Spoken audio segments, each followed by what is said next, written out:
માતાજી, દંડવત પ્રણામ. દંડવત પ્રણામ. હરે કૃષ્ણ. ખૂબ ખૂબ સ્વાગત છે તમારું બધાનું શ્રી શ્રી રાધા ગોવિંદના ટેમ્પલ ઇસ્કોન વિંગ રૂકુલાઈ તરફથી. અને આજે આપણે મળી રહ્યા છીએ લેવલ 2 અને કયા અધ્યાયની ચર્ચાઓ કરવાની છે? 15. હરી બોલ. 15મા અધ્યાયની ચર્ચાઓમાં મળી રહ્યા છીએ. તો ખૂબ ખૂબ સ્વાગત છે. આપણે 14 અધ્યાય કમ્પ્લીટ કરી દીધા અને આજે આપણે 15મો અધ્યાય જોવાના છીએ. તો સૌથી પહેલા આપણે રાધા ગોવિંદજીને પ્રાર્થના કરીએ, પ્રેમપૂર્વક મંગલાચરણથી આજનું સેશન છે એ સ્ટાર્ટ કરીએ. એક જ મિનિટ, હું સ્ક્રીન શેર કરું.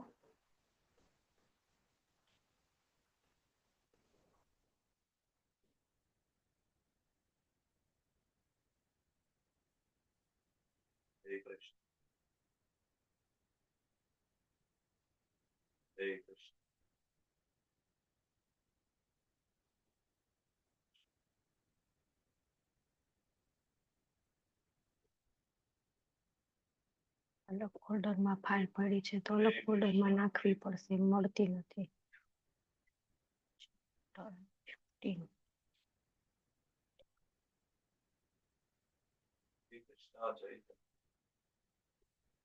ચેપ્ટર 15. હરે કૃષ્ણ.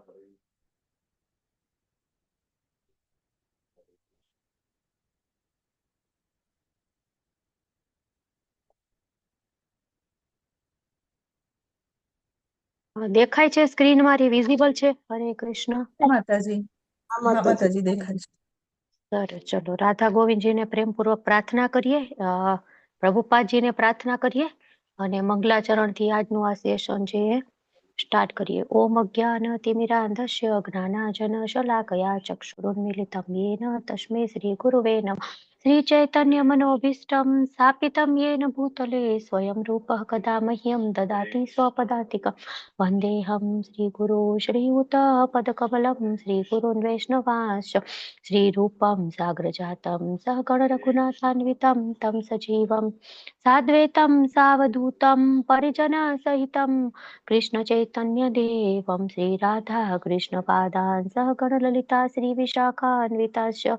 હે કૃષ્ણ કરુણા સિંધુ દીનબંધુ જગતપતે ગોપેશ ગોપિકા કાંત રાધા કાંત નમસ્તુતે. તપ્ત કાંચન ગૌરાંગી રાધે વૃંદાવનેશ્વરી ऋषभानुसुते देवी प्रणमामि हरिप्रिय. वाञ्छाकल्पतरुभ्यश्च कृपा सिन्धुभ्य एव च पतितानां पावनेभ्यो वैष्णवेभ्यो नमो नमो. नमो विष्णुपादाय कृष्णपृष्ठाय भूतले श्रीमते भक्तिवेदान्त स्वामिनिति नामिने. नमस्ते सरस्वती देवी गौरवाणी प्रचारिणे निर्विशेषा शून्यवादी पाश्चात्य देशतारिणे. जय श्री कृष्ण चैतन्य प्रभु नित्यानंद श्री अद्वैत गदाधर श्रीवासादि गौरभक्तवृंद.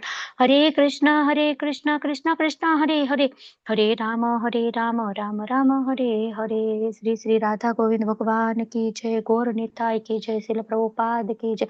गुरु महाराज की जय. अनंत अनंत कोटि वैष्णव वृंद की जय. नमो विष्णुपादाय कृष्ण पृष्ठाय भूतले श्रीमते भक्ति वेदांत स्वामी निति नामिने. हरे कृष्ण सर्वे ने. हरे कृष्ण माता दंडवत प्रणाम. दंडवत प्रणाम. हरे कृष्ण.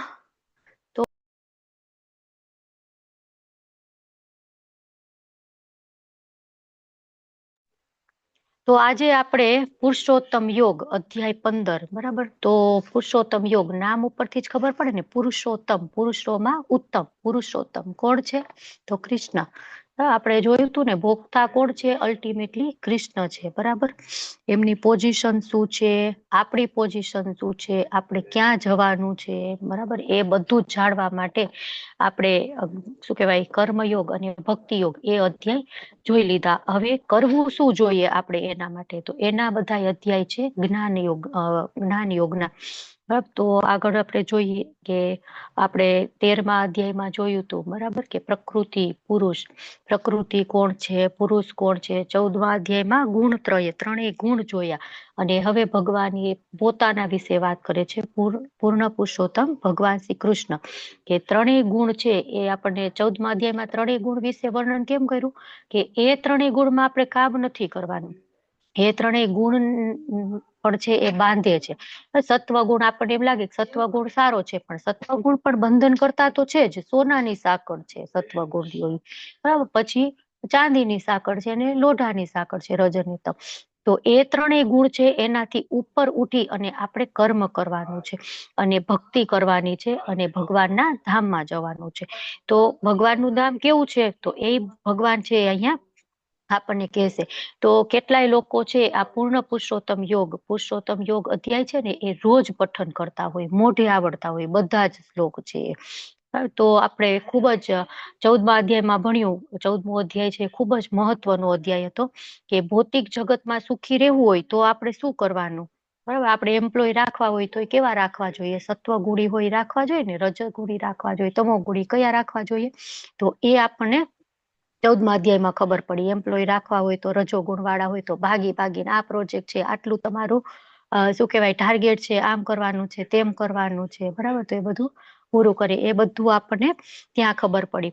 પછી આપણી ગતિ ઉધ્વ ગતિ થાય, અધોગતિ થાય કે પછી અહીંયા ને અહીંયા રહીએ, બરાબર. એ પણ આપણે એ અધ્યાયમાં જોયું. અને આ અધ્યાયમાં હવે આગળ આપણે શું જોશું? ભગવાન વિશે જોશું, બરાબર. 14મા અધ્યાયમાં આપણે 3 ગુણોથી ઉપર ગુણાતીત ભગવાન છે એની પ્રસન્નતા માટે જે એ શુદ્ધ સત્વમાં જે કામ છે એ આપણે કરવું જોઈએ. આપણે 14મા અધ્યાયમાં જોયું. આ રીતના 14મો અધ્યાય આપણે જોયું હતું. હવે 15મો અધ્યાય છે એમાં 20 શ્લોક છે અને એનું 5 વિભાગમાં વિભાજન કરેલું છે. તો નાનકડો અધ્યાય છે. 1 થી 16 શ્લોક છે એમાં ભૌતિક જગતથી અલિપ્ત થવું, આધ્યાત્મિક જગતનું પ્રતિબિંબ. પછી 7 થી 11 તો પુરુષોત્તમ યોગ પરિવહન કઈ રીતના થાય છે. 12 થી 15 છે કૃષ્ણ પાલન કરતા, આપણા બધાનું પાલન અલ્ટિમેટલી ભગવાન શ્રી કૃષ્ણ કરે છે. 16 થી 18 છે એમાં વેદ અને વેદાંત, એના અનુસારમાં જીવનનો સાર શું છે. ધીમે ધીમે આપણે જોઈ તો ખબર પડે આપણને. અત્યારે તો આવા બધા શબ્દો અઘરા લાગે કે આ બધું શું છે. પહેલી વાર લેવલ 1 કરતા હોય ને તો એવું થાય, આ વેદાંત ને જીવાત્મા આ બધું શું છે એવું લાગે. અને 19 થી 19 અને 20 એમાં છે કૃષ્ણને જાણવાનો અર્થ, કે બધું જ જોઈ લેવું જોઈએ, બરાબર. એ બધું આપણે જોઈશું. તો સૌથી પહેલા અધ્યાયની શરૂઆત ક્યાંથી થાય છે? તો ભગવાન છે એ બોલે છે. અર્જુનજી પ્રશ્ન નથી પૂછતા, ભગવાન એમના વિશે વાત કરે છે. શું કે છે? શ્રી ભગવાન વાચ ઉધ્વ મૂલમધમ શાખમ અશ્વત્થમ પ્રાહુર અવ્યયમ છંદાંસી યસ્ય પર્ણાની યસ્તમ વેદ શ્વેતવિદ. તો પૂર્ણ પુરુષોત્તમ પરમેશ્વર બોલ્યા.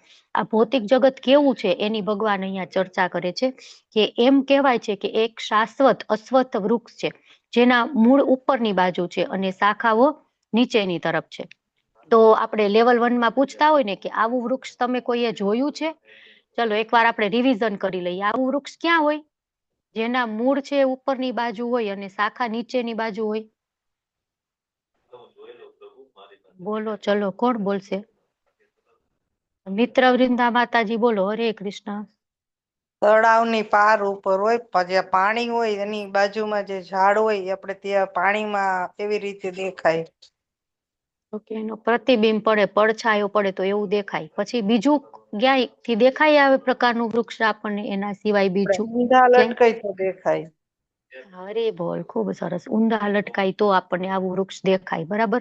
પછી આગળ શું છે? એના પાંદડા વેદ મંત્રો છે અને આ વૃક્ષ, આ મનુષ્ય આ વૃક્ષને જાણે તે વેદોનો જ્ઞાતા છે. તો આપણને એમ થાય કે આવું ઊંધા વૃક્ષને જાણી તો વેદોના જ્ઞાતા બની જાય, બરાબર. તો કઈ રીતના એવું છે? જો આપણને આમાં ફોટામાં દેખાય છે ને, બાજુમાં છે સ્લાઇડ, એમાં શું છે? બ્રહ્માજી છે એ સૌથી ઉપર છે, બરાબર. એનું મૂળ, જે વૃક્ષનું મૂળ ઊંધું છે ને, તો ઊંધું મૂળ એમાં શું છે? બ્રહ્માજી. પછી એમાંથી નીચે નીચે બધા દેવી દેવતાઓ બધું આવે. જો ઇન્દ્ર છે, બરાબર, બીજા બધા દેવી દેવતાઓ છે, એમ ધીમે ધીમે એની શાખા થતી જાય છે. અને એ જે વૃક્ષ છે એના પાંદડા વેદ મંત્ર છે અને આને જાણે તો એ વેદોના જ્ઞાતા છે. વેદમાં જાણવા યોગ્ય શું છે? માત્ર ને માત્ર ભગવાનને જાણવાનું. જો આમાં વ્યવસ્થિત દેખાય છે. જો ઇન્દ્ર છે, બ્રહ્મા સૌથી ઉપર, ભગવાન કૃષ્ણ એમનું આખું ધામ છે ગોલોક. પછી આથી નીચે બ્રહ્માજી છે, એની નીચે બધા દેવી દેવતાઓ છે, બરાબર. ધીમે ધીમે નીચે જાય તો અહીંયા જો પ્રાણીઓ બધા આવી જાય. સૌથી નીચે રેપ્ટાઇલ્સ બધા, અળસિયા ને સાપ ને એવું બધું છે. તો કઈ રીતે આધ્યાત્મિક જગત દેખાય? તો આધ્યાત્મિક જગત છે એ ઊંધું આમાં જો આપણે કીધું ને મિત્ર વૃંદા માતાજી કે પાણીમાં પડછાયો દેખાય તો ઊંધું વૃક્ષ દેખાય. આમાં નીચે દેખાય છે અને આપણે ઊંધા લટકાય વૃક્ષ ઉપર તો પણ આપણને આ રીતના દેખાય. તો આ આધ્યાત્મિક જગતની પડછાયો છે. આપણું જે આ મટીરિયલિસ્ટિક વર્લ્ડ આપણે અત્યારે આજે એન્જોય કરી છે ને આ ભૌતિક જગત એ રહ્યું આધ્યાત્મિક જગતની પડછાય છે. મૂળ આધ્યાત્મિક જગત છે એ ઉપર છે અને એનું પ્રતિબિંબ અહીંયા પડે છે રેપ્લિકા, બરાબર, ફોર્મ અને સબસ્ટન્સ. તો દેખાય તો ખૂબ સરસ, બરાબર. આપણે ઊંધા હોય અને પાણીમાં એ જોઈ તો આપણને ખૂબ સરસ લાગે. આપણે એને પકડવા માટે એમાં મારીએ કૂદકો તો એ પકડાય નહીં, બરાબર. એક વખત એવું હોય છે, એક રાજાની છોકરી જે હોય ને પ્રિન્સેસ, એનો હાર લઈ અને એક પક્ષી જતું રહે છે અને રાજા એ ઢંઢેરો પીટાવે છે કે કોઈને મળે તો તમારે મને જાણ કરવાની. એનો બહુ જ ફેવરિટ હાર હોય છે, નેકલેસ.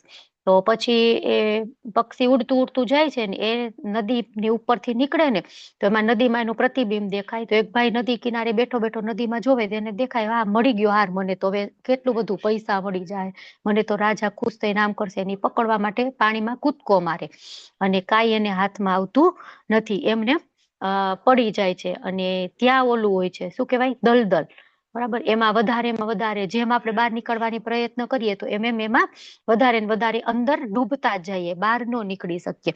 તો આપણે પણ એવા આ છે દલદલ, એમાં આપણે ફસાયેલા છીએ. ધીમે ધીમે આપણે એ ખોટો હાર છે એને પકડવા માટે એટલો પ્રયત્ન કરીએ છીએ અને એના પરિણામે એ દલદલમાં આપણે ડૂબતા ને ડૂબતા વધારે ને વધારે જાય છે. અને એમાંથી ક્યારે આપણે બહાર નીકળી શકીએ કે જ્યારે પ્રભુપાદજી જેવા મહાન સંતો આવે, ગુરુ મહારાજ આવે અને એ આપણને છે એ દોરડું નાખે અને એ આપણે પકડી અને બહાર આવી શકીએ. એટલે એ જે જગત આખું જે છે, પાણી જે છે, નદી છે, જે સરોવર છે, એ આખું શું કહેવાય, એમાં ડિસ્ટર્બન્સ થોડુંક કોક એમાં કાંકરો નાખીએ એટલે તરત એમાં વિક્ષોભ ઉત્પન્ન થાય ને, તો વારંવાર એમાં ડિસ્ટર્બન્સ ઉત્પન્ન થયા રાખે, એક સ્થિર નથી રહેતું. આપણે કેટલી વાર જોયું હોય ને કે આપણને મજા આવે, આમ ખાલી હાથથી આમ પાણી કરી તો આખું ક્યાંય સુધી દૂર પાણી હોય આમ હલી જાય, સ્થિર ન રહે. તો આ પણ જગત છે, એમાં પણ એવું કેટલી બધી વિક્ષેપો ઉત્પન્ન થાય છે. સ્થિર એનો જે છે પડછાયો એ રહેતો નથી. થોડુંક કઈક મુશ્કેલી આવે એટલે આપણે વળી ડિસ્ટર્બ થઈ જાય. થોડી કઈક ઇકોનોમિક ક્રાઇસિસ આવે કે મેન્ટલી, ઇમોશનલી, અથવા તો ભણવાની, જોબને લગતા કેટલા બધા એમાં હોય વિક્ષોભ, ઘડી ઘડી આવ્યા રાખે, આપણે એમાં દુઃખી થયા રાખીએ. તો ક્યારેય આપણને છે એમાં સુખ નથી મળતું, કેમ કે અશાશ્વતમ, દુઃખાલયમ અશાશ્વતમ, ભગવાને આગળ કીધું ને. તો આ છે એ કેટલી વખત કે આ ભૌતિક જગત રહ્યું ઈ મિથ્યા છે, બરાબર, પણ મિથ્યા નથી. શું કહેવાય, બ્રહ્મ સત્ય, જગત મિથ્યા, એવી રીતના કહેતા હોય. પણ આ છે એ મિથ્યા નથી, સાચું છે. મિથ્યા મીન્સ ખોટું, ખોટું નથી, પણ કેવું છે, અશાશ્વતમ, ક્ષણિક છે. બ્રહ્માજીની આયુષ્ય આપણે જોઈતી, બરાબર, બ્રહ્માની આયુષ્ય કેવડી મોટી છે અને એના પ્રમાણમાં આ બધું તુચ્છ આપણા બધાના આયુષ્ય કહેવાય, એટલે એ શાશ્વત નથી, બરાબર. તો આપણે એટલી નાનકડી આયુષ્ય છે છતાં પણ આપણે સમજતા નથી કે આપણો ગોલ શું છે, આપણે શું કરવું જોઈએ. આપણે શું કરીએ છીએ, આપણે એ હાર પકડવા માટે મહેનત કરી છે, પણ આપણને ખબર નથી કે સાચું આપણે શું કરવાનું છે. અને આમાં તો ઘડી ઘડી વિક્ષોભ ઉત્પન્ન થયા જ રાખે, સ્થિર નથી, આપણને ક્યારેય ખુશી નહીં મળી શકે. એટલા માટે બધું છે આ જે પ્રકૃતિના 3 ગુણો છે એને આધારે થતું હોય, પણ આપણે એવું સમજતા નથી. આપણે એવું વિચારી કે હું કરું એમ થાય, બરાબર. અલ્ટિમેટલી કંટ્રોલર કોણ છે, ભગવાન શ્રી કૃષ્ણ. તો આપણે છે એ બરાબર સમજી લેવું જોઈએ અને પછી આપણે કામ કરવું જોઈએ. આપણને એમ લાગે કે આપણે જે કામ કરશું એ બરાબર હોય, બરાબર. તો આપણે જે ઇન્દ્રિયો છે એ અપૂર્ણ છે. આપણે ભૂલ કરવાની વૃત્તિ છે, આપણામાં મોહિત થઈ જાય છે, આપણામાં દગો દેવાની વૃત્તિ છે, બરાબર. તો લે આ શું આવ્યું, બધું જતું રહ્યું, ક્લાસ ને બધું. હરે કૃષ્ણ. હરે કૃષ્ણ આવે છે માતાજી. અવાજ? ઓકે, આવે છે અવાજ આવે છે મારો? હા, આવે અવાજ છે. બી આવે છે માતાજી અને સ્ક્રીન પણ છે માતાજી. ઓકે, મને મારા આમાં બધું જતું રહ્યું, મેં કીધું આ શું થયું હા, વળી. ના ના ના માતાજી છે, હા, સ્ક્રીન દેખાય ઓકે છે. ઓકે, બરાબર. વિડીયો ઓફ ઓકે, થઈ બરાબર. વિડીયો ઓફ થઈ ગયો છે. ઓકે, હા, સરસ, ચલો, હરી બોલ. તો પછી છે આપણે શું વાત કરતા હતા કે બધી જ જે આ જગત છે એ બધું જ કન્ડિશન ઉપર ચાલે છે, બરાબર, કે 3 ગુણો છે જે સત્વ, રજસ અને તમસ, એ ત્રણેય ગુણના આધારે આપણે બધા જ કર્મો આપણા થાય છે. આપણે વાત કરી હતી ને પહેલા, આપણે 3 ગુણને સિલેક્ટ કરી અને એ ગુણ પ્રમાણે આપણે કર્મ કરીએ. એટલે આપણે આપણામાં ભૂલ કરવાની વૃત્તિ છે, આપણી ઇન્દ્રિયો અપૂર્ણ છે, આપણે મોહિત થઈ જાય છીએ, બરાબર, અને દગો દેવાની વૃત્તિ છે આપણી. તો આપણે જોઈએ કે આપણને એમ લાગે કે આ જગત તો સરસ છે, બરાબર, આમાં ફોટામાં આપણે જોઈએ પ્રતિબિંબ નીચેનું, તો એમ લાગે કે ના એક્ઝેક્ટ વૃક્ષ જેવું જ છે, બરાબર, થોડુંક આમ બ્લડ જેવું લાગે. પણ આપણે કેમ એવું લાગે છે આપણને કે આપણી આંખ છે એ બરાબર કામ કરતી હોય તો આપણને એમ થાય, વાહ મારી આંખ તો બહુ સરસ છે, મને તો બહુ સરસ દેખાય છે, આમ તેમ. પણ એ જ આપણે અંધારામાં જતા રહી તો આપણને કાંઈ નહીં દેખાય, બરાબર. આપણે લાઇટની જરૂર પડશે ને, તો એ જ રીતના ભગવાનની કૃપાથી જ આપણે બધું બરાબર વ્યવસ્થિત કરી શકીએ. આપણે જે કંઈ પણ ગ્રહણ કરી છે એ બધું ભગવાનની કૃપાથી જ થાય. તો આગળ અહીંયા કીધું છે કે પાંદડા છે એ વૈદિક શાસ્ત્ર છે, બરાબર. તો કોઈ કર્મકાંડ વાળા હોય તો એ શું ગણે કે આ તો કર્મકાંડની વાત છે, બરાબર. પણ એવું નથી. અહીંયા એ કીધું છે કે આ વેદ છે, આખું વૃક્ષ છે ને એ વૈદિક મંત્રો એ પાંદડા છે. એટલે તમે ખાલી એને એક જાણી લો કે ભગવાન અલ્ટિમેટલી છે, બરાબર, ભગવાનના કારણે જ બધું થાય છે. તો આપણે એ વેદો જાણવાની જરૂર નહીં પડે. આગળ હજી આપણે જોશું ને તો ભગવાન કહેશે વેદેશ્ચ સર્વેર અહમ, એ વેદ છે બધા એમાં જાણવા યોગ્ય હું જ માત્ર છું. તો ભૌતિક જગત છે એને ઊંધું ઝાડ તરીકે વર્ણવવામાં આવ્યું છે. પછી સમગ્ર ભૌતિક જગતની તુલના છે એ ઝાડ સાથે કેમ કરવામાં આવી છે?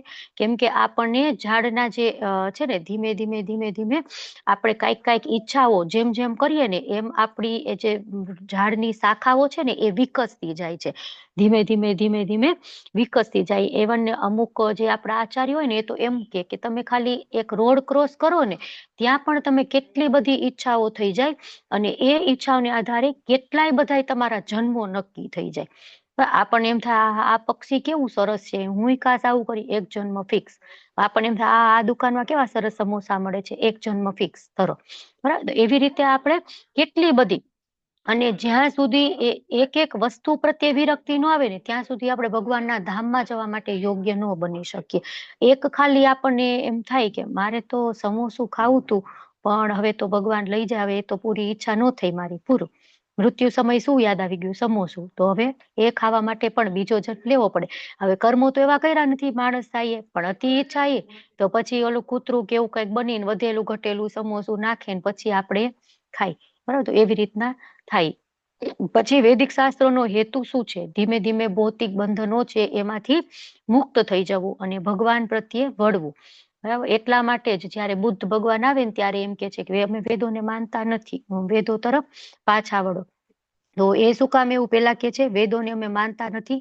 તો એટલા માટે કે વેદોમાં બલિ ને બધું કીધું હતું ને, તો એ છે એ કે ભગવાન કે ચલો કાંઈ નહીં, એ બાને તો એ બાને, પણ એ બધું બંધ તો થશે. પછી પાછા બીજો જ અવતાર આવે અને એ વેદો તરફ પાછા વળો, એ કે છે ધીરે ધીરે માણસોને પાછા લઈ જાય છે.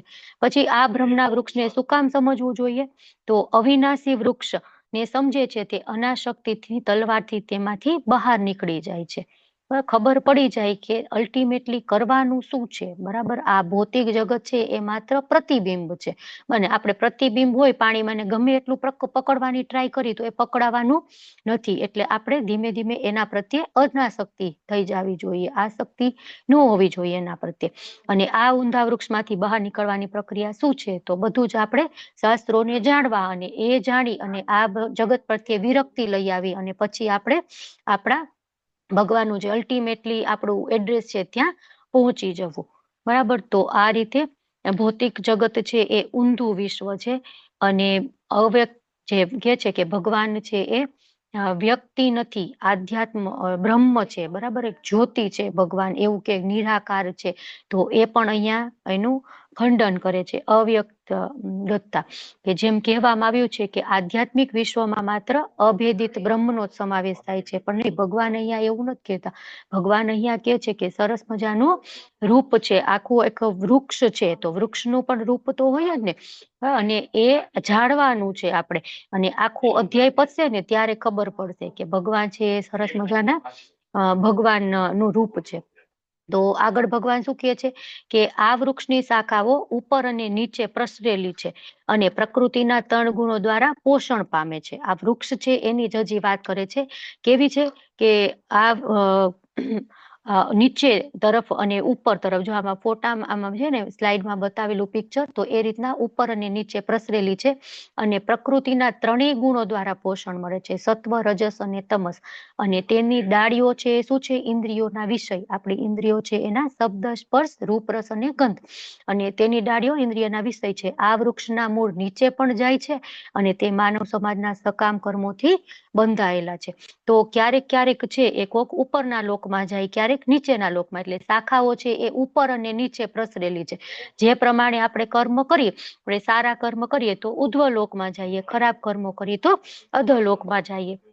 બરાબર? સત્વ ગુણ શીલે કરો તો ઉધ્વ લોકમાં જાઓ, તમો ગુણ શીલે કરો તો નીચેના લોકમાં જાઓ. તો એ પ્રમાણે એ ડાળીઓ છે, શાખાઓ છે એ ઉપર નીચે પ્રસરેલી છે અને પ્રકૃતિના 3 ગુણો દ્વારા પોષણ મળે છે.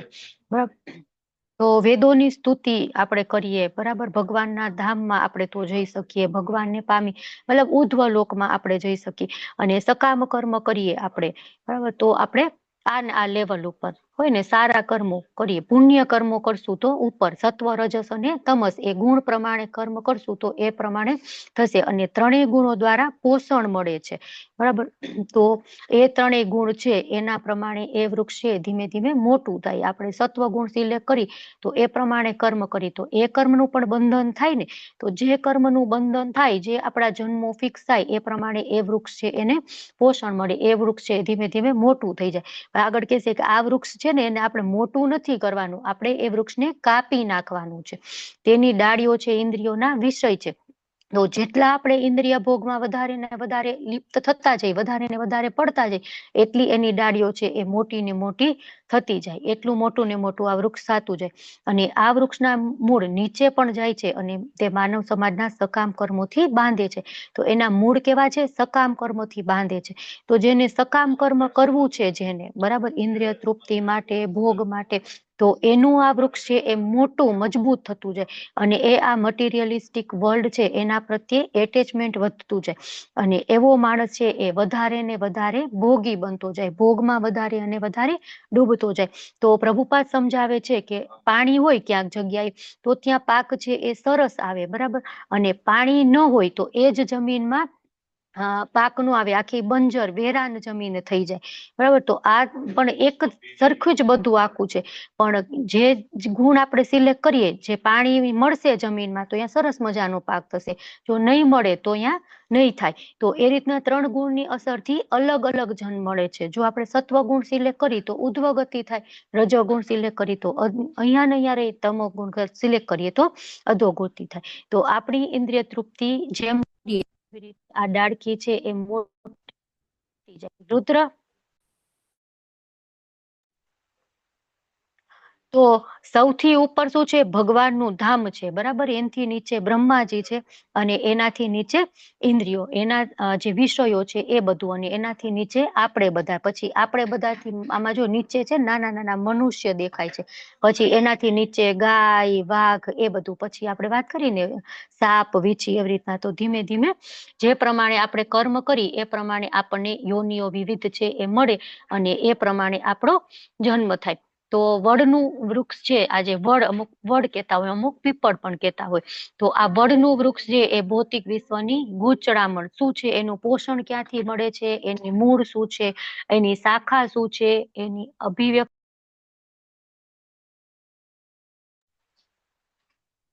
એની શાખાઓ શું છે, એની વિવિધ અભિવ્યક્તિ, લીલા પાંદડાઓ કયા છે, ડાળખી કઈ છે, એને શેની સાથે સરખાવેલું છે, ટૂંકમાં એ આપણને અહીંયા બતાવેલું છે. તો આગળ આપણે જોઈએ કે શું છે. તો ભગવાન આગળ વાત કરે છે કે ન રૂપ નથી ગાવો. ચલો શ્લોક, આપણે 1 કલાકનો જ સમય છે અને આપણે અડધી કલાક તો થઈ ગઈ છે, હજી 3 જ શ્લોક પહોંચ્યા છે. તો આજે 1 કલાકનો શ્લોક લેશે, 1 કલાકનો જ આપણો ક્લાસ રહેશે, કેમ કે હમણાં 9 વાગે પછી ભક્તિ શાસ્ત્રી ચાલુ થવાનું છે, તો 2 ટાઈમ ક્લેશ ન થાય એટલા માટે. તો આ વૃક્ષના વાસ્તવિક રૂપની અનુભૂતિ આ જગતમાં કરી શકાતી નથી. કોઈ પણ એ સમજી શકતું નથી કે આનો આદિ ક્યાં છે, અંત ક્યાં છે અને આધાર ક્યાં છે. પરંતુ મનુષ્ય આ સુદૃઢ મૂળવાળા વૃક્ષને વિરક્તિના શસ્ત્રો વડે દ્રઢ નિશ્ચયપૂર્વક કાપી નાખવું જોઈએ. શેનાથી કાપી નાખવું જોઈએ? અસંગ શસ્ત્રેન. બરાબર, કે કેટલા લોકો છે એ કેવા હોય? નિરાકારવાદીઓ હોય. બરાબર, એમ કે બધાના રૂપ છે પણ ભગવાનનું રૂપ નથી. બરાબર, બ્રહ્મ લેવલ સુધી જ એ લોકો છે એ જાણતા હોય, એમ કેતા હોય બ્રહ્મ સત્ય જગત મિથ્યા. આપણે વાત કરી કે જગત છે એ મિથ્યા નથી પણ શાશ્વત છે.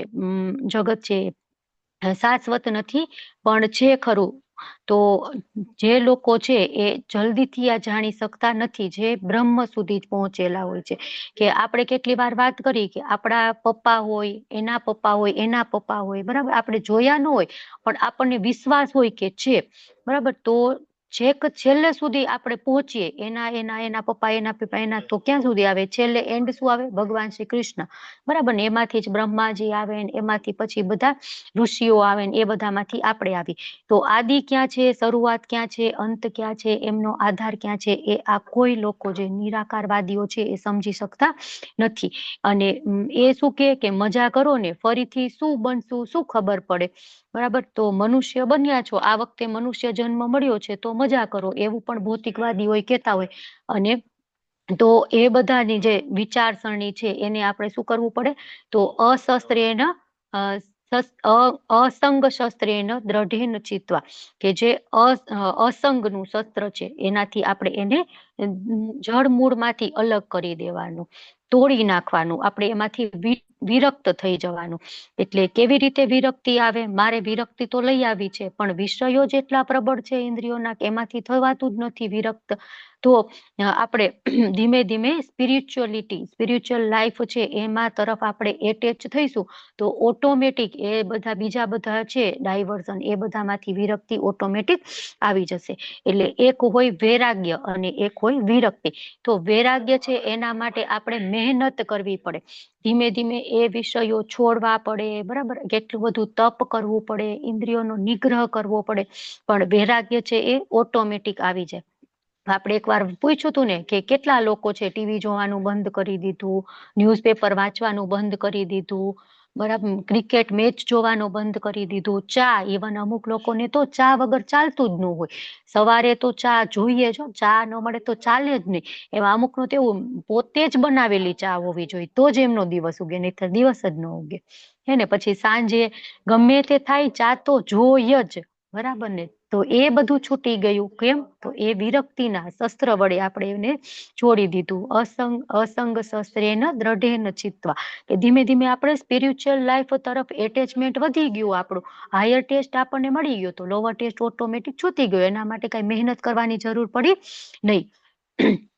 તો ભગવાન આગળ આપણને કહે છે કે ધીમે ધીમે આપણે એ કરશું તો ઓટોમેટિક જે વિરક્તિનું શસ્ત્ર વડે દ્રઢ નિશ્ચયપૂર્વક આપણે કાપી નાખવું જોઈએ. આ વૃક્ષ છે, આપણે ઈચ્છાઓનું મોટું મોટું વૃક્ષ બનાવ્યું ને એને આપણે કાપી નાખવું જોઈએ. અને ત્યાર પછી તેને એવા સ્થાનની શોધ કરવી જોઈએ કે જ્યાં ગયા પછી પાછું આવવાનું રહેતું નથી. તો કયું એવું સ્થાન છે પાછું આવવાનું ન રહે એવું?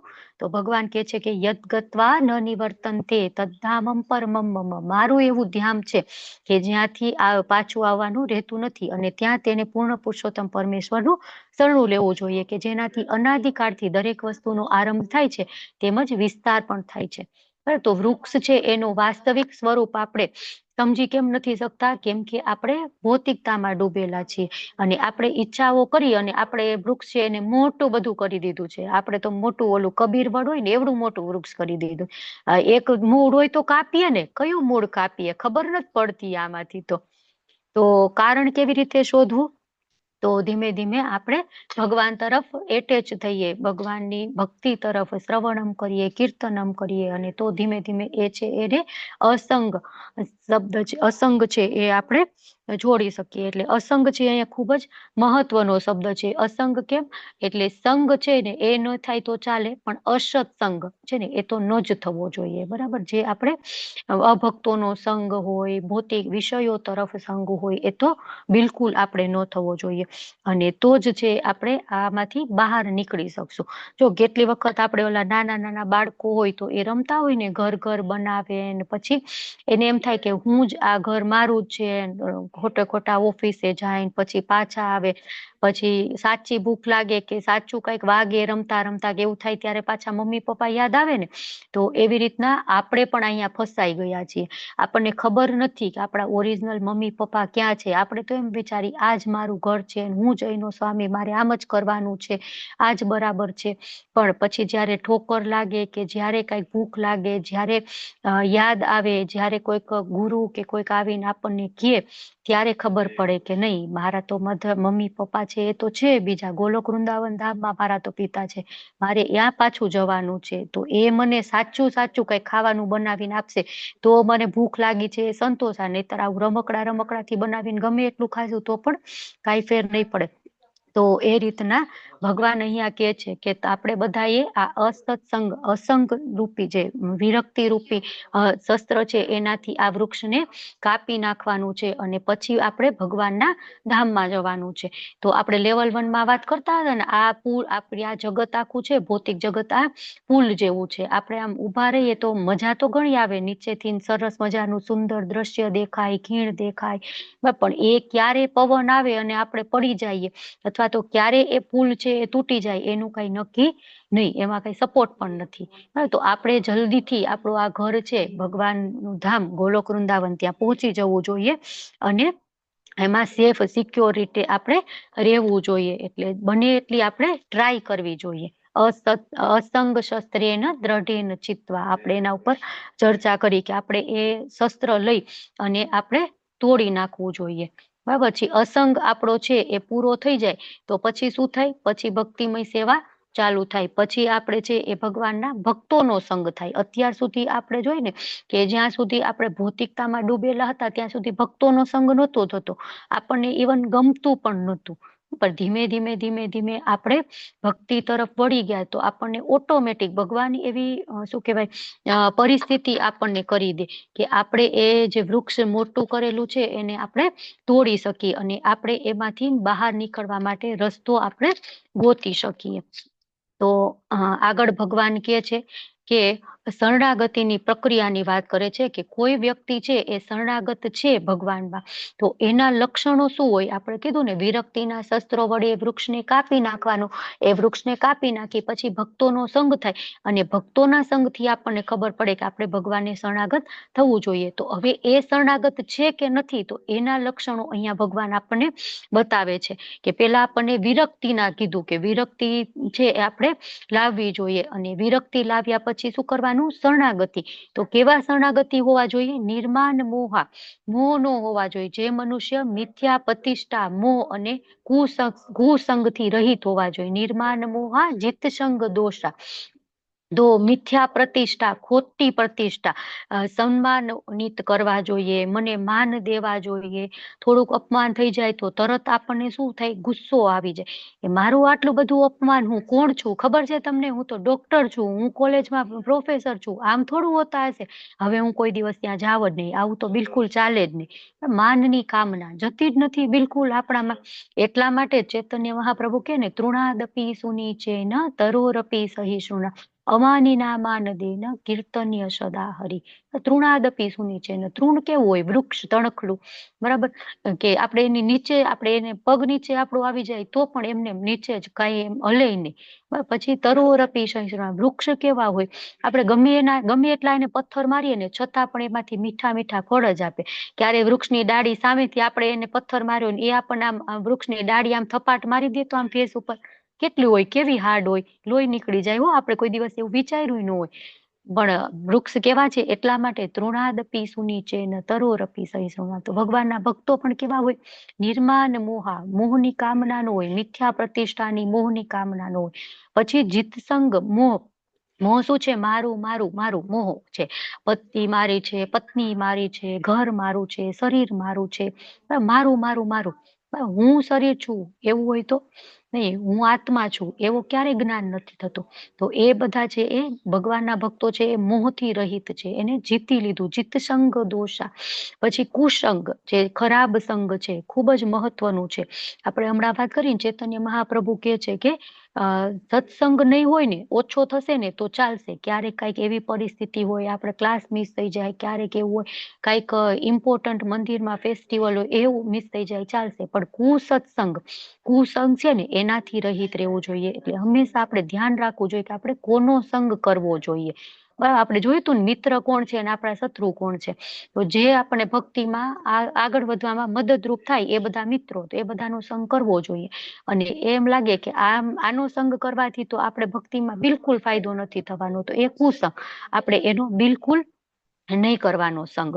તો આપણા બાળકો છે એને પણ આપણે ખાસ આ બધું શીખવાડવું જોઈએ. કેમ કે આપણે ધીમે ધીમે છે ને જેમ જેમ કળિયુગનો પ્રભાવ આવશે ને એમ આપણે જોઈએ ને તો આપણી 2-3 પેઢી પહેલા આપણા દાદા હતા કે આપણા દાદીમાં હતા તો કેટલા ભક્તિભાવ વાળા હતા.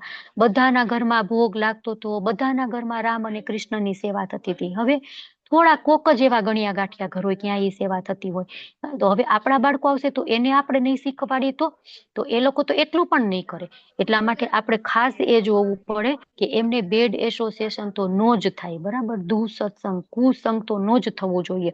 અને જો એવો થશે તો એ પણ જન્મ મૃત્યુ જરા વ્યાધિના ચક્રમાં ફસાયા રાખશે. અને આપણે એઝ એ પેરેન્ટ તરીકે આપણી ફરજ છે કે આપણે એ આત્માને લઈ આવ્યા છીએ તો આપણે એનો ઉદ્ધાર કરવો જોઈએ, આપણે એને ભગવાનના ચરણે લઈ જાવી જોઈએ. પછી શું છે?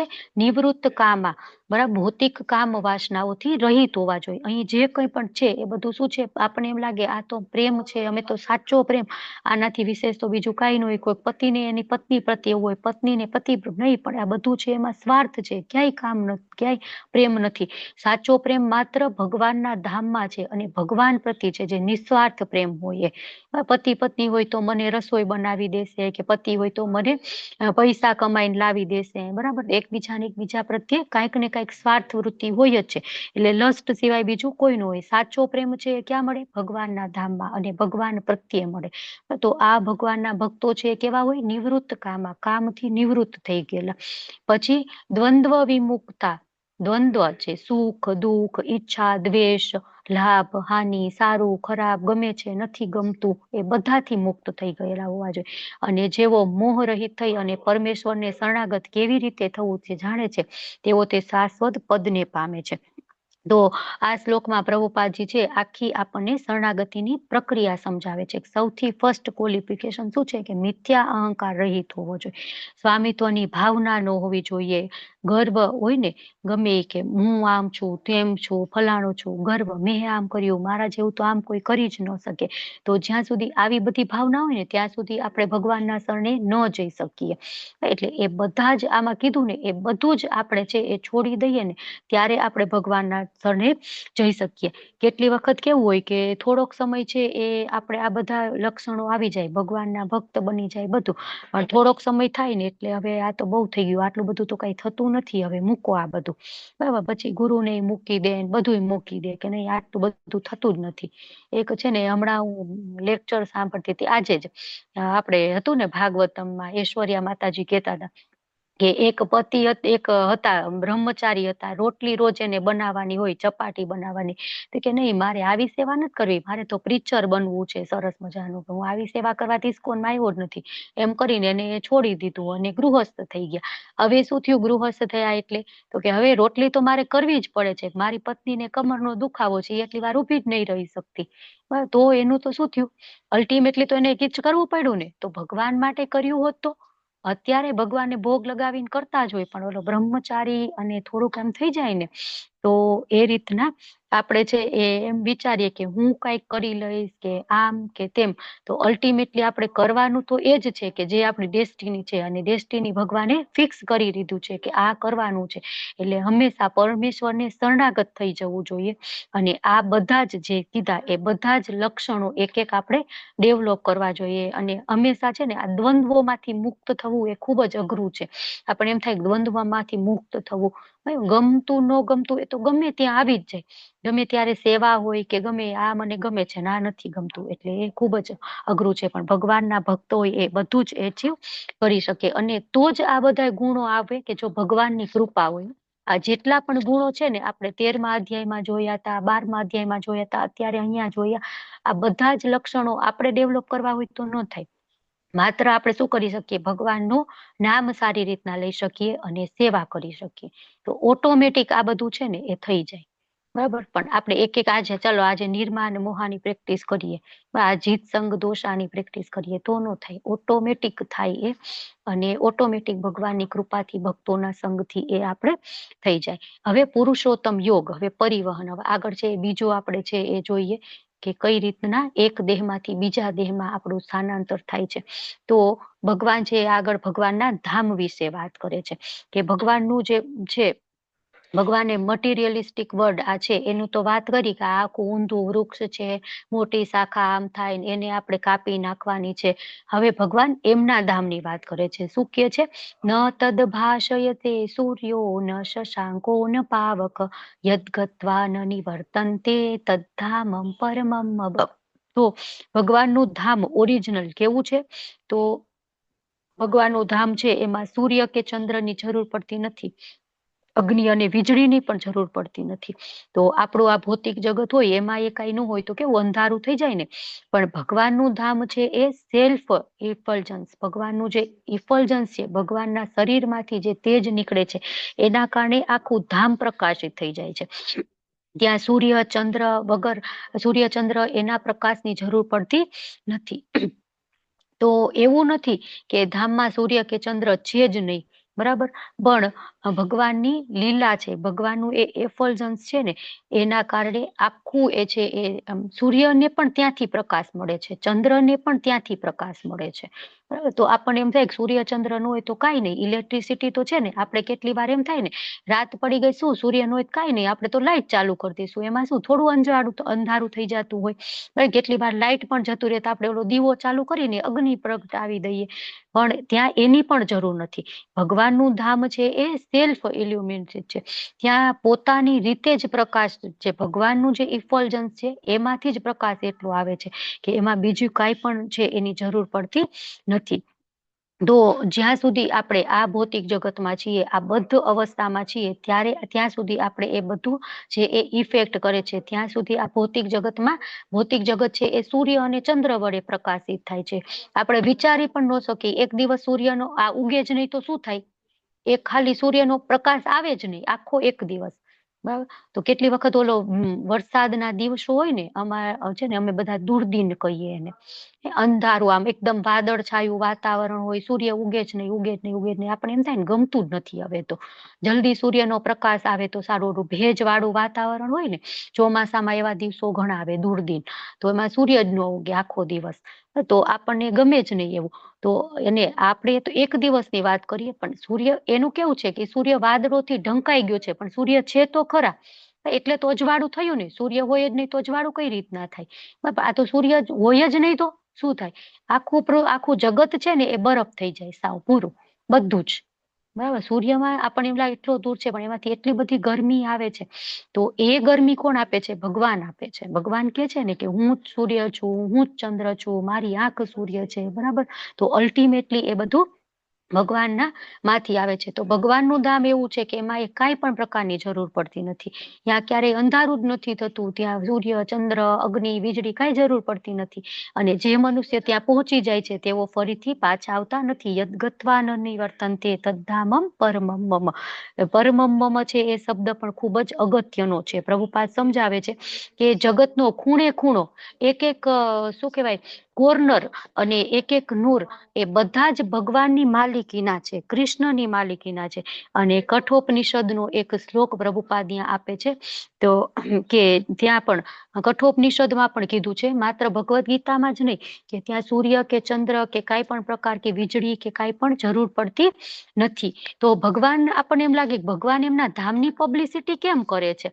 તો ભગવાન આપણા પ્રેમાળ પિતા છે. ભગવાન કે છે કે તું અહીંયા આવી જા, હું અહીંયા રાહ જોઉં છું, જો મારું ધામ આવું છે. આપણે જાણીએ તો આપણને ત્યાં જવાનું મન થાય ને. ઓલું આપણે શિમલા મનાલી વિશે જાણ્યું જ ન હોય તો આપણને જવાની ઈચ્છા ન થાય. બરાબર, કોઈક ગયું હોય અને આપણને વાત કરે કે યા તો આવી રીતના સ્નોફોલ થતા હોય ને, યા તો રસ્તા જામ થઈ જાય બરફના, યા તો હોટલમાં પણ બરફ આમ એની બાલ્કની આખી હોય બરફ વાળી થઈ જાય, યા તો 1-1 ફૂટ બરફ જામી ગયો હોય ને, આમ થાય ને તેમ થાય ને, તો આપણે એમ થાય એવું હોય, ચલો ને આપણે જઈએ. બરાબર, તો ભગવાન એટલા માટે અહીંયા એમના ધામ વિશે વાત કરે છે કે જો આવું સરસ મારું ધામ છે, અહીંયા તું આવી જા. અને આપણને શું થાય, ભગવાન શું કામ પબ્લિસિટી કરે છે? ભગવાનને આપણી જરૂર છે? ત્યાં સેવકોની કમી છે તો આપણે ત્યાં જઈને સેવા કરશું તો ભગવાનનું બધું તંત્ર ચાલશે, નહીં તો નહીં ચાલે. નહીં, અહીંની વસ્તી છે એ તો 50% જ માત્ર છે. આપણે જેટલી લિવિંગ એન્ટિટીઝ લઈ લઈએ એ બધી ખાલી 25% છે, અને ત્યાં 75% આપણે ખાલી એક પાદ છે, તે ત્રિપાદ વિભૂતિ છે ભગવાન. એટલે ભગવાનને એવું નથી કે આપણે ત્યાં જઈને સેવા કરશું ત્યારે ભગવાનની સેવા થશે, ત્યારે ભગવાનનું તંત્ર ત્યાં વ્યવસ્થિત ચાલશે. નહીં, પણ ભગવાનને કે ને એક માતાને એના હંમેશા એના પિતા, એનો પુત્ર હોય એનો વિરહ થતો જ હોય, ભલે ગમે એવો પુત્ર થઈ જાય અને ગમે ત્યાં હોય છતાં પણ. તો એવી રીતના ભગવાન છે પણ આપણી બધાની રાહ જોવે છે. એટલા માટે કે છે કે તમે અહીંયા આવી જાઓ, હું તમારી રાહ જોઉં છું. અને બીજો એક શબ્દ છે તદ્ધામમ પરમમ, મારું આ ધામ છે, બીજા કોઈનું ધામ નથી. બરાબર, અલગ અલગ નામ આપેલા હોય, અક્ષરધામ ને ફલાણું ધામ, ઢીકણું ધામ. નહીં, ભગવાનનું ધામ છે, માત્ર અક્ષરધામ છે એ ભગવાન કે છે કે મારું ધામ છે, બીજા કોઈનું ધામ નથી. તમે બીજા એકેય ઓલામાં કન્ફ્યુઝનમાં પડતા નહીં. આ મારું ધામ છે અને અહીંયા તમારે આવવાનું છે. તદ્ધામમ પરમમ, કેવું છે કે ભૌતિક જગતમાં જે સૂર્યચંદ્રની જરૂર પડે એવું નથી, અને એકવાર જ્યાં જતા રહે પછી કોઈ પાછું આવતું નથી. તો હવે ભગવાન છે એ ફરીથી એકવાર મટીરિયલિસ્ટિક આપણું જે આ ભૌતિક જગત છે એની વાત કરે છે, અને જીવની સ્થિતિ શું છે એની વાત કરે છે. તો શું કે છે? મમે વાંસો જીવલોકે જીવભૂત સનાતન મનસષ્ટાની ઇન્દ્રિયાણી પ્રકૃતિ સ્થાની કશતિ. તો આ બદ્ધ જગતમાં બધા જીવો મારા સનાતન અંશો છે. બદ્ધ જીવનના કારણે તેઓ બધી જ ઇન્દ્રિયોથી કઠોર સંઘર્ષ કરી રહ્યા છે, અને જેમાં મનનો પણ સમાવેશ થાય છે. તો ભગવાનના અંશ એટલે શું? અહીંયા કીધું ને, બધા જીવો મારા સનાતન અંશ છે. તો અંશ એટલે એવું કે કોક ભગવાનની આંગળી છે, કોક ભગવાનનો અંગૂઠો છે, કોક નખ છે, કોક વાળ છે, કોક આંખ છે. નહીં, ભગવાનની બોડીના અંશ છીએ, મતલબ કે એની શક્તિના અંશ છીએ. આપણે જોયું હતું ને, આપણે ભગવાનની કઈ શક્તિ છીએ? જીવો ભગવાનની કઈ શક્તિ છે? હરે કૃષ્ણ, હરે કૃષ્ણ. તટસ્થ શક્તિ, હરિ બોલ, તટસ્થ શક્તિ. તો આપણે એવું નહીં કે ભગવાનના શરીરના ટુકડા કરી દીધા, બરાબર, એક ટુકડો તો એક અંશ, બીજો ટુકડો તો બીજો, ત્રીજો તો ત્રીજો, બરાબર, અથવા તો આપણને એક પાર્ટ મળી ગયો એટલે આપણે પણ નાનકડા ભગવાન બની ગયા, લાઈક શું કહેવાય, સેમ્પલ ગોડ. બરાબર, નહીં, એવું નથી. આપણે ભગવાનના અંશ છીએ, મતલબ કે આપણે ભગવાનની શક્તિના અંશ છીએ.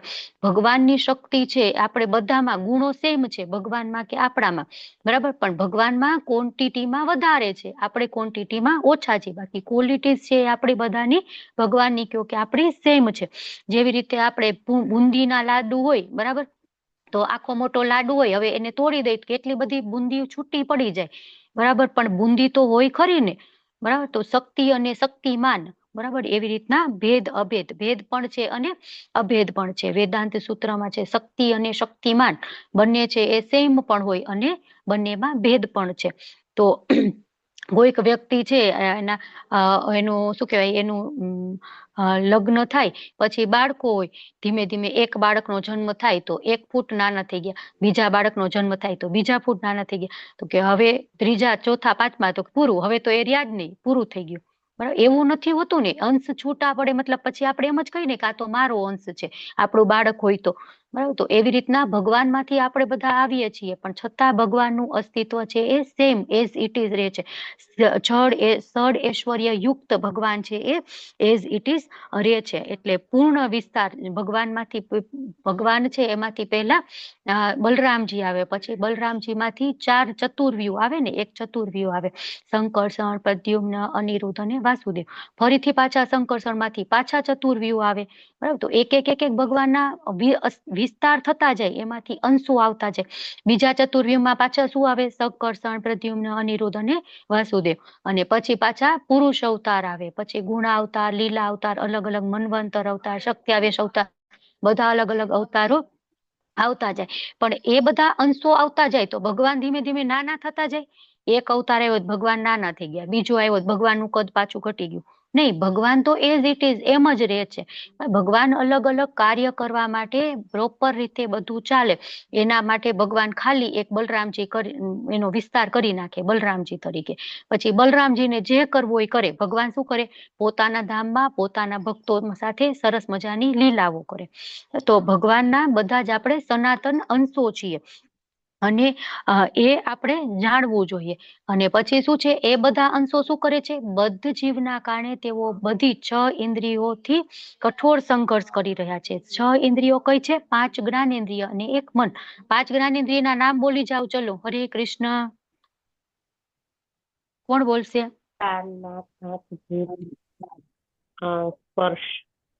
શબ્દ, સ્પર્શ, રસ, રૂપ, ગંધ. હરે કૃષ્ણ માતાજી. નહીં પ્રભુ, એ એમના વિષયો છે. ઇન્દ્રિયોના નામ બોલવાના. હરે કૃષ્ણ માતાજી. આંખ, નાક, બોલો કાન, બોલો. નાક, કાન, જીભ, ત્વચા. ચામડી અને ત્વચા. હા, બરાબર. હરે બોલ. ખૂબ સરસ. તો હા, અને એ 5 એના 5 વિષયો સ્પર્શ, રૂપ, રસ, શબ્દ, સ્પર્શ, રૂપ, રસ અને ગંધ. એ 5 એના ઇન્દ્રિયો, ઇન્દ્રિયોના વિષયો. તો અહીંયા મન અને ઇન્દ્રિયો જે એની સાથે કઠોર પરિશ્રમ સંઘર્ષ કરી રહ્યા છે. બરાબર. શેનો સંઘર્ષ કરી રહ્યા છે? આ જોઈ છે ને તે જોઈ છે ને પેલું જોઈ છે ને પેલું જોઈ છે ને એના માટે ભાગમ ભાગ, દોડા દોડ. બરાબર. એમાં મનનો પણ સમાવેશ થાય છે. તો આ શ્લોક છે એમાં જીવની સ્વરૂપ અવસ્થા છે એની વાત કરે છે, કે એ ભગવાન છે એ પૂર્ણ છે અને આપણે બધા એમના અંશો છીએ. મમે વાંસો જીવ લોકે. તો કોણ? માત્ર મનુષ્ય જ નહીં, આ જીવમાં, આ જે લોક છે એમાં જેટલા જીવો છે ને એ બધા જ જીવો, બરાબર, આખા 84 લાખ જે યોનિઓ છે એ બધા જ ની અહીંયા વાત કરે છે.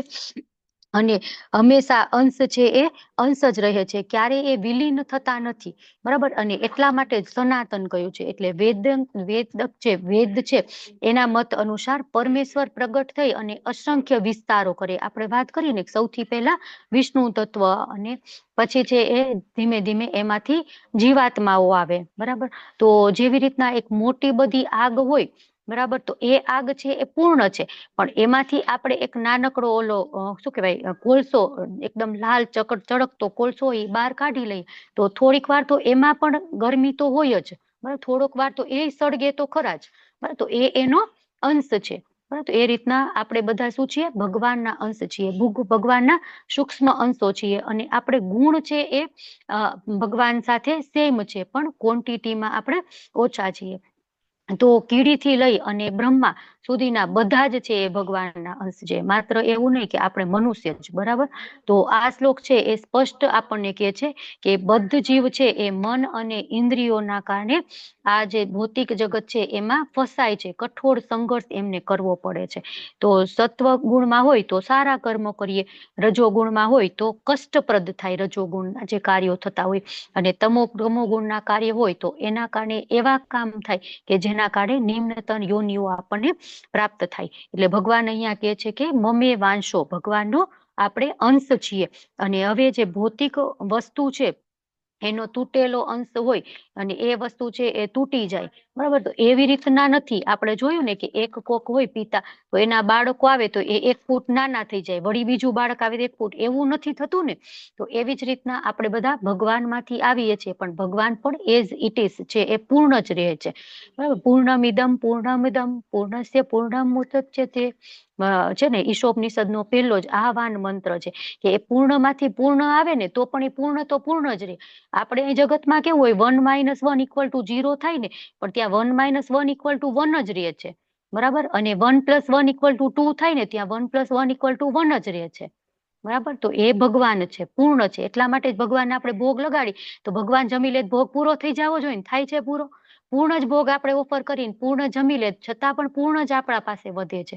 એવું થાય તો કે આપણે ભગવાનને ભોગ ઓફર કર્યો ને ભગવાન બધું જમી લીધું, પૂરું થઈ ગયું, તો ભગવાન હવે બીજી વાર હું તમને નહીં જમાડું, આ તો અમારે ઘટે, તમે આટલું બધું જમી લો તો ભગવાન સમજે છે બધાને કે આ બધા આવા છે, આવી રીતના જ આપણે જોઈને પૂરું કરતી હોય, નહીંતર બીજી વાર ભોગ નહીં લગાડે. તો ખૂબ સરસ. ચલો આપણે હજી એક શ્લોક લઈ લઈએ. નહીં, આધ્યાત્મિક જગત અને ભૌતિક જગત વચ્ચે અહીંયા તફાવત બતાવેલો છે કે આધ્યાત્મિક જગત છે એ કાયમી છે, પરંતુ આ કેવું છે, વાસ્તવિક, મિથ્યા નથી. વાસ્તવિક છે પરંતુ અસ્થાયી છે, સનાતન નથી. કે ને જગત મિથ્યા નથી. પછી આધ્યાત્મિક જગતમાં સાચો પ્રેમ હોય, અહીંયા માત્ર ને માત્ર સ્વાર્થ છે, લસ્ટ છે. પછી આધ્યાત્મિક વિશ્વ સાચું સુખ આપણને ત્યાં જ મળે. અહીંયા કેવું છે, કામ ચલાવ સુખ છે, એટલે દુઃખાલયમ અશાશ્વતમ કીધું છે ને. ત્યાં આધ્યાત્મિક વિશ્વ છે, અહીંયા સાચા સંબંધો છે. અહીંયા કામ ચલાવ અને સ્વાર્થના સંબંધો હોય છે. કઈક તો હોય જ. આપણને એમ લાગે કે આ તો મારો ખાસ મિત્ર છે, ખાસ મિત્ર. એક વખત એમ કે 2000 5000 જોઈ છે ને દ્યો, નો દે એટલે પૂરું, એ સંબંધ પૂરું થઈ ગયું. કા ખાસ મિત્ર હતા ને નાનપણથી સાથે હતા તો પૂરું થઈ ગયું. ગમે એટલે પ્રેમી પ્રેમિકા હોય, એકબીજા વગર ચાલતું ન હોય, કલાક 2 કલાક ફોનમાં વાતો કરતા, એક નાનકડી જીદ હોય, પૂરી ન થાય એટલે ત્યાં બ્રેક ડ્રોપ, પૂરું. હવે તું તારા રસ્તે, હું મારા રસ્તે. બરાબર, આ કામ ચલાવો અહીંયા સંબંધ છે. પછી કોઈ ઉદાસી, ત્યાં આધ્યાત્મિક જગતમાં કોઈ ઉદાસી નથી હોતી, ભૌતિક જગતમાં માત્ર ઉદાસી હોય છે. ગમે એ સુખ હોય, આપણે ગમે એપલ નો અત્યારે 16 કયો આવે છે, બરાબર, એપલ નો મોબાઈલ લઈએ, 2-4 દિવસ, 5 દિવસ, મહિનો, 2 મહિના આપણને એમાં ખુશી મળે. પછી હવે તો નવું એનું એડિશન આવી ગયું, હવે એ લેવું પડે. હવે આને તો બધું ઓલ્ડ ફેશન થઈ ગયું, આને તો અપડેટ નથી થતું હવે તો, બરાબર ને. તો એવી રીતના અહીંયા માત્ર ઉદાસી છે. પછી 4 વાસ્તવિક સમસ્યાઓ ગેરહાજર છે, અને ભૌતિક જગત છે એમાં 4 વાસ્તવિક સમસ્યાઓ હાજર છે. કઈ છે 4 વાસ્તવિક સમસ્યાઓ? બોલો ચલો. હરે કૃષ્ણ. જન્મ, મૃત્યુ, જરા, વ્યાધિ. હરે બોલ, ખૂબ સરસ. તો એ છે, એ ત્યાં આધ્યાત્મિક જગતમાં નથી હોતું. હવે આગળ જોઈએ આપણે શું છે. શરીરમ યદ વાપનોતિ યચ્ચાપ્યુત્કામ ઈશ્વર કામતીશ્વર ગૃહીત્વેતાની સંયાતિ વાયુર્ગંધાની વાશયાત. તો ખૂબ જ સરસ ભગવાન અહીંયા આપણને ઉદાહરણ આપીને સમજાવે છે કે શું કામ આપણે નવું શરીર ધારણ કરી છે, આત્માનું દેહાંતરણ છે એ શું કામ થાય છે, કયા કારણે થાય છે, બરાબર.